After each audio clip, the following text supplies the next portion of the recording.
بدلو اپنی زندگیوں میں کوڑھن، جلن، حسد، کینہ، یہ چیزیں تمہیں بیمار بنا دیتی ہیں، اور ایسی بیمار بناتی ہیں کہ پل پل سکون ختم کر دی جاتی ہے۔ اگر کسی سے تمہیں نفرت ہو تو ہمیشہ اس کی کوڑھن میں مریض بنتے چلے جاؤ۔ معاف کرنے کا جذبہ رکھو، وسعت قلب بھی رکھو، کشادہ ظرف بھی رکھو، خاندانی معاملات ہوتے رہتے ہیں۔ اور اس کے بعد کہتے ہیں کہ میں واپس مکہ آیا، سوچا کہ کسی کو ساتھی بنا لوں۔ جس کے پاس جا کر کے پوچھتا تھا کوئی ساتھ میں آنے کو تیار نہ تھا۔ آخر کار عثمان بن طلحہ ایک صحابی تھے، ان کو میں نے پیش کیا۔ دیکھو اب ہماری حالت ایسی ہے کہ ہم صرف اکیلے رہ گئے، باقی محمد کی فوج بڑھتی چلی جائے گی۔ آج اگر ہم ان کی اتباع نہ کریں تو پھر ہم کو ذلیلوں کی اتباع کرنا پڑ جائے گا۔ تو وہ صحابی جو عثمان بن طلحہ ہے، خالد بن ولید کے ساتھ ہو لی اور مدینے چلے آئے۔ خالد بن ولید کہتے ہیں میں نے برسوں بڑے بڑے جنگوں میں، بڑی بڑی جنگوں میں سفر کیا ہے، مہینے کا سفر، 2 مہینے کا سفر ہوتا، لیکن میری زندگی کا سب سے لمبا سفر مجھے لگ رہا تھا یہ جو مکہ سے میں مدینے جا رہا تھا اسلام قبول کرنے کے لیے، حضور کے پاس جا رہا تھا۔ کہتے ہیں ہر گھڑی گنتا تھا کہ مدینہ کب آئے گا، اور جب مدینے پہنچے تو حضرت خالد بن ولید کہتے ہیں کہ مجھے ڈر تھا کہ وہاں عمر فاروق بھی ہے، مجھے ڈر تھا کہ وہاں بڑے صحابہ بھی ابھی موجود ہیں جن کے ساتھ سخت ہمارا مقابلہ ہوا ہے۔ کہتے ہیں میں نہا دھو کر کے نکلا، مسجد نبوی کے پاس عصر کی نماز ہو چکی تھی، رسول پاک صلی اللہ تعالی علیہ وسلم مسجد نبوی میں اپنے صحابہ کے ساتھ بیٹھے تھے۔ ہم جیسے ہی اندر گئے، حضور پاک صلی اللہ تعالی علیہ وسلم دیکھتے ہی مسکرائے اور مرحبا مرحبا کہا، جبکہ وہ ایمان لائے ہوئے نہیں، اور کس لیے آئے ہیں ابھی یہ کسی کو معلوم بھی نہیں۔ حضور نے اس طرح استقبال کیا۔ صحابہ کہتے ہیں ہم سب کھڑے ہو گئے کہ خالد بن ولید آئے، کہیں بری نیت تو نہیں۔ حضرت خالد بن ولید کہتے ہیں میرا چہرہ اس دن اٹھ نہیں رہا تھا، اس دن اٹھ نہیں رہا تھا، کیونکہ وہ ساری جنگیں میری نظروں میں تھی جو میں نے ان کے مقابل میں آ کر کے لڑی ہیں۔ محمد صلی اللہ تعالی علیہ وسلم کے پاس میں آیا تو صرف میں نے کہا کہ سنا ہے آپ مکہ آئے تھے اور مجھے یاد کیا تھا۔ حضور نے فرمایا ہاں خالد، میں نے بھی یاد کیا اور اللہ نے بھی تجھے یاد کیا ہے، تو کیوں اسلام میں داخل ہونے سے پس و پیش کرتا ہے؟ حضرت خالد بن ولید نے پوچھا میں نے اب تک جو معاملات کیے ہیں کیا وہ معاف ہو جائیں گے؟ میں آپ کے مقابل میں آیا، حق کے خلاف لڑتا رہا، بس لوگوں نے مجھے بھڑکایا ہوا تھا، حقیقت سے میں دور تھا۔ حضور پاک صلی اللہ تعالی علیہ وسلم نے فرمایا خالد اسلام لے آؤ، ما سبق جو کچھ گزر چکا ہے سب اللہ معاف فرمائے گا۔ وہ کلمہ طیبہ پڑھتے اسلام میں داخل ہوتے ہیں، اس کے باوجود عرض کرتے ہیں اے اللہ کے رسول مجھے اس بات پر اطمینان نہیں ہو رہا ہے، میرے لیے دعا فرما دیں۔ حضور نے فرمایا تیری ساری پچھلی چیزیں معاف کر دی گئی، پھر بھی کہا کہ آپ دعا فرما دیں۔ تب اللہ کے نبی صلی اللہ علیہ وسلم نے دعا کیا اے اللہ اسلام لانے سے پہلے خالد نے جتنی جنگیں لڑی ہیں اب اسے اتنی قوت عطا کر کے اسلام پر رہ کر کے اس کا کفارہ ادا کر سکے۔ اور اس کے بعد حضرت خالد بن ولید 8 یا 9 سال تک رہے، 125 جنگوں میں شرکت کی، اور کوئی جنگ آپ کی شکست سے ہمکنار نہیں تھی۔ ہر جنگ میں اللہ نے آپ کو فتح عطا فرمایا، اور جو علاقے خالد بن ولید نے اپنے زمانے میں فتح کیے تھے وہ آج تک علاقے مسلمانوں کے ہی پاس۔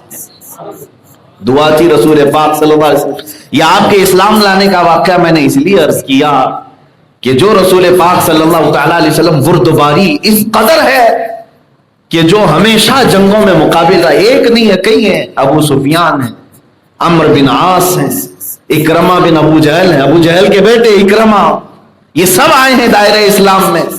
وہ ہندا جس نے حضور کے چچا کا کلیجہ چبایا وہ اسلام میں آئی ہیں، صحابیہ ہو گئی، ہم ان کے بارے میں آج بول نہیں سکتے، لیکن اسلام لانے سے پہلے انہوں نے کیا کیا نہیں کی۔ یہ نبی کی بردباری ہوتی ہے، تحمل اور برداشت کی طاقت۔ اسی لیے رسول پاک صلی اللہ تعالی علیہ وسلم نے فرمایا کہ سل من قطعک، اس سے تم رشتہ جوڑ لو جو تمہیں توڑ رہا ہے۔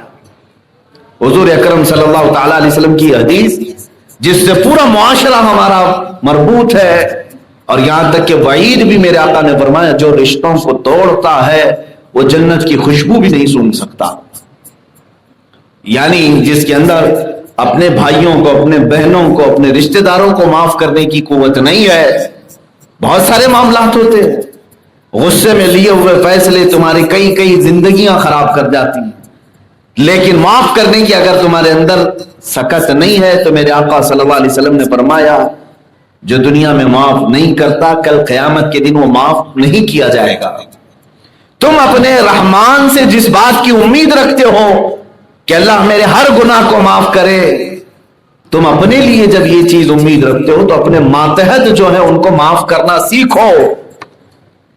یہ اسلام ہے. سل من قطعک، جو تمہیں توڑے اسے جوڑ. رسول پاک صلی اللہ تعالی علیہ وسلم کے اخلاق کریمانہ کے ساتھ ایک بات میں آپ کو بتا دوں. عمرو بن عاص ایک صحابی ہیں، یہ بھی پہلے دشمنی میں رہے، اسلام لے آئے، حضور اکرم صلی اللہ تعالی علیہ وسلم کے ساتھ رہے، اور 30 سال کا عرصہ آ گیا حضور کی وفات کے بعد جب حضرت علی کرم اللہ وجہہ الکریم کے ساتھ معاملات ہوئے امیر معاویہ کے. یہ خلافت علی کے زمانے کی بات کر رہا ہوں کہ اختلاف ہو گیا دو صحابہ میں، حضرت علی اور حضرت امیر معاویہ میں، خون عثمان کی وجہ سے. حضرت عثمان کا قتل ہو گیا تو امیر معاویہ بدلہ لینے کے لیے مطالبہ کر رہے تھے حضرت علی سے جو خلیفہ وقت تھے اور خلیفہ برحق تھے. حضرت علی کرم اللہ وجہہ الکریم کے نزدیک بہت سارے مصلحتیں تھیں. بہرحال اس مسئلے کو لے کر کے بات اتنی بڑھ گئی کہ جنگیں ہو گئی، 2 جنگیں ہو گئی، جنگ جمل اور جنگ صفین. یہ جو جنگ ہوئی یہ مسلمانوں میں آپس میں ہوئی تھی. اس میں حضرت عمرو بن عاص حضرت امیر معاویہ کی طرف سے تھے. امیر معاویہ کی طرف سے ان کے بیٹے حضرت عبداللہ بن عمر یہ بیان کرتے ہیں کہ جب جنگ ہو گئی یہاں تک کہ عمار بن یاسر قتل ہو گئے جو حضرت علی کی طرف سے آئے تھے، اور حضور اکرم صلی اللہ تعالی علیہ وسلم نے ان کو زندگی میں بشارت دی تھی. فرماتے ہیں میرے آقا ہے عمار تجھے ایک باغی جماعت قتل کرے گی اور عمار بن یاسر جنت کی طرف بلا رہے ہوں گے اور وہ جماعت دوزخ کی طرف بلا رہی ہوگی.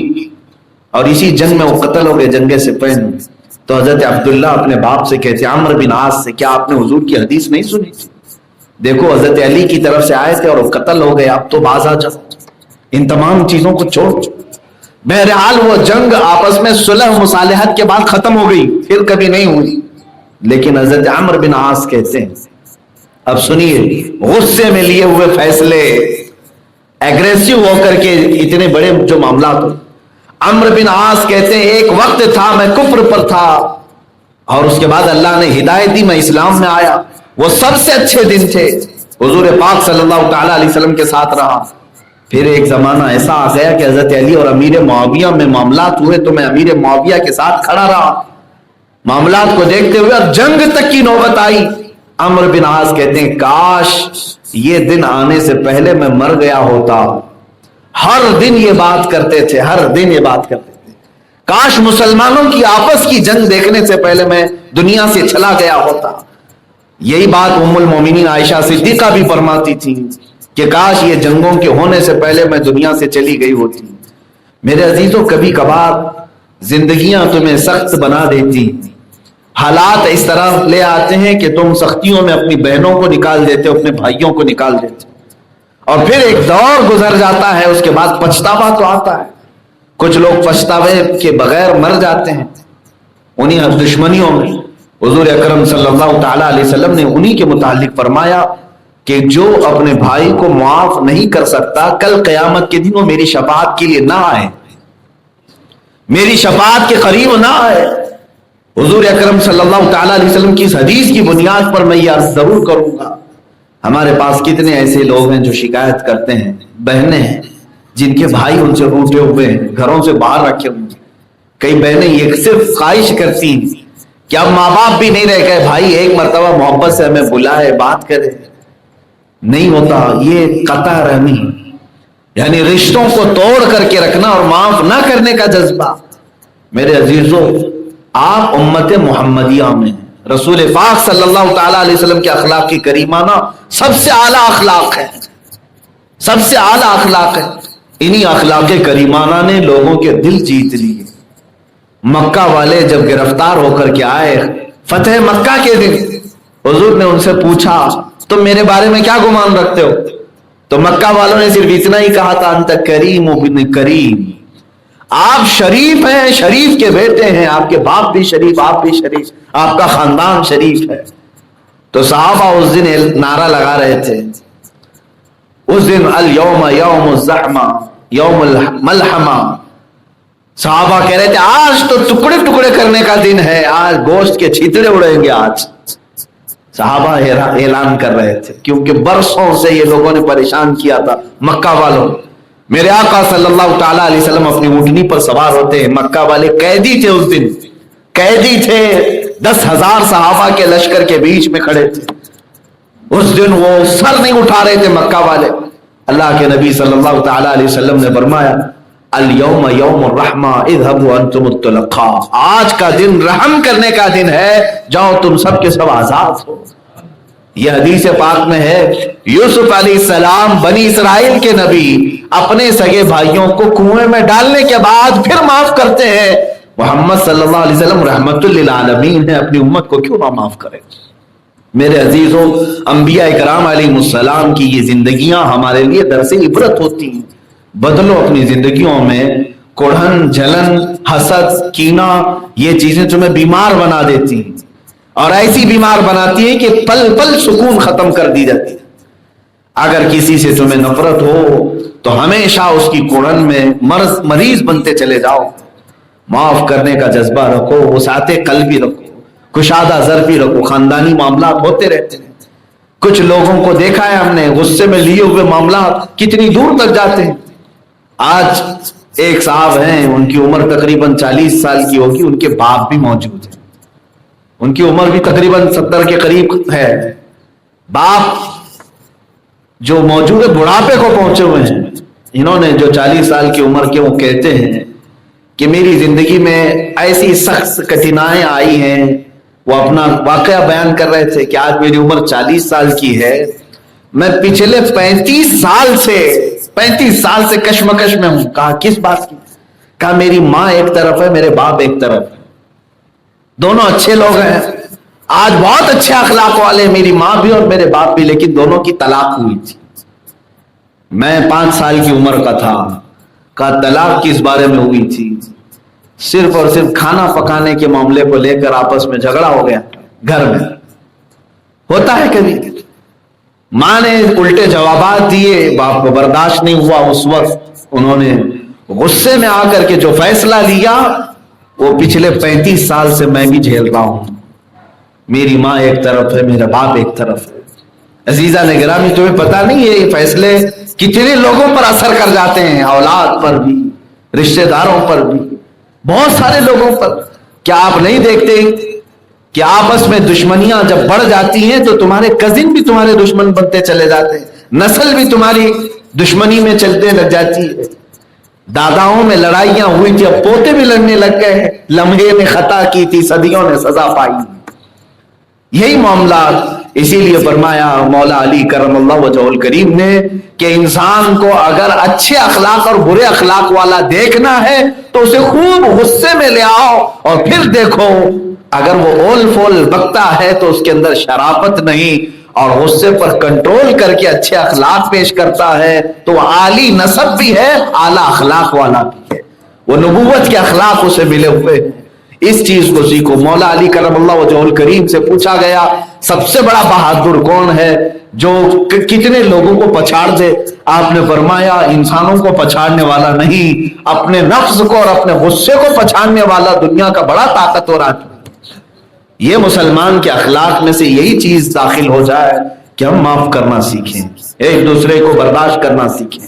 اخلاق رسول پاک صلی اللہ تعالی علیہ وسلم نے جو پیش فرمائے، ایک لمبی اس کی فہرست ہے، بہت ساری مثالیں جنگ احد کی ہیں، جنگ بدر کی ہیں۔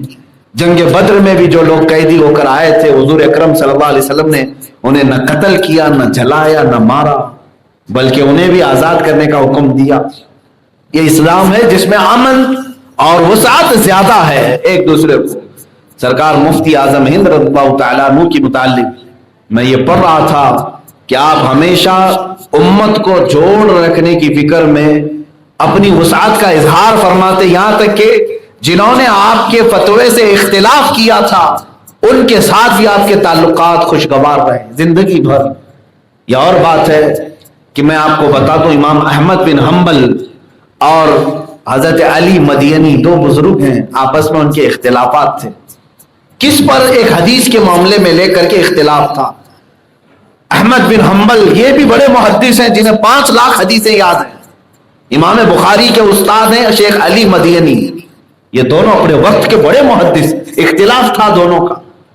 امام احمد بن حنبل شاگردوں کو پڑھا رہے تھے، اچانک علی مدینی گھوڑے پر سوار ہو کر آئے، گھوڑا باہر کھڑا کیا اور جلدی جلدی اندر داخل ہو گئے۔ امام احمد بن حنبل نے ان کے تیور دے کے اپنے شاگردوں کو باہر بھیج دیا، جاؤ ہماری بحث ہونے والی ہے۔ سب شاگرد باہر چلے گئے اور دروازہ بند ہو گیا۔ وہ شاگرد کہتے ہیں اندر دونوں بزرگ اتنی تیز آواز میں بات کر رہے تھے، ہم کو لگتا تھا ہاتھا پائی ہو رہی ہوگی، لڑ رہے ہوں گے۔ دونوں جلیل القدر محدث ہیں، کسی مسئلے میں ایک کہتے جائز ہے، دوسرے کہتے ناجائز، دلائل سے وہ ثابت کر رہے تھے۔ تھوڑی دیر کے بعد بات ہلکی ہلکی ہو کر دھیمی ہو گئی، دروازہ کھلا، سارے شاگرد باہر کھڑے تھے، انہیں سمجھ میں نہیں آ رہا تھا امام احمد بن حنبل کے۔ دروازہ کھلا، اس کے بعد علی مدینی دوڑتے ہوئے گھوڑے کے پاس گئے، لیکن امام احمد بن حنبل جو ان سے اختلاف کر رہے تھے، لڑ رہے تھے، وہ پیچھے پیچھے آئے۔ جب علی مدینی گھوڑے پر چڑھنے والے تھے، امام احمد بن حنبل نے اپنے ہاتھ ان کے پیروں کے نیچے دیے، اپنے ہاتھ نیچے کیے ان کے پیر کے۔ شیخ علی مدینی ان کے ہاتھ پر پیر رکھ کر کے گھوڑے پر چڑھ گئے۔ شاگرد پریشان تھے، ابھی تو یہ جھگڑ رہے تھے اندر، اور یہاں دیکھو تو گھوڑے پہ چڑھنے کے لیے پیر کے نیچے ہاتھ دے رہے ہیں۔ شاگردوں نے پوچھا کہ آپ کا حقیقت میں اختلاف ہے یا اتحاد ہے، یہ محبت تھی یا جو معاملات تھے؟ تو امام احمد بن حنبل نے ایک تاریخی جملے اس میں بیان کی، وہ ہم سب کے لیے درس عبرت ہے۔ فرمایا کہ میرا اور ان کا اختلاف ابھی ختم نہیں ہوا، ایک میٹنگ میں نہیں ختم ہوگا، ابھی ہم کسی فیصلے پر نہیں پہنچے، ہمارا اختلاف ابھی بھی اس مسئلے پر باقی ہے۔ تو پھر آپ نے یہ کیوں کیا ان کے ساتھ؟ شاگردوں کو امام احمد بن حنبل نے کہا، اے میرے بچوں، اے طلبا، تم علی مدینی کی حیثیت نہیں جانتے، اس کے سینے میں رسول اللہ کی حدیثیں موجود ہیں۔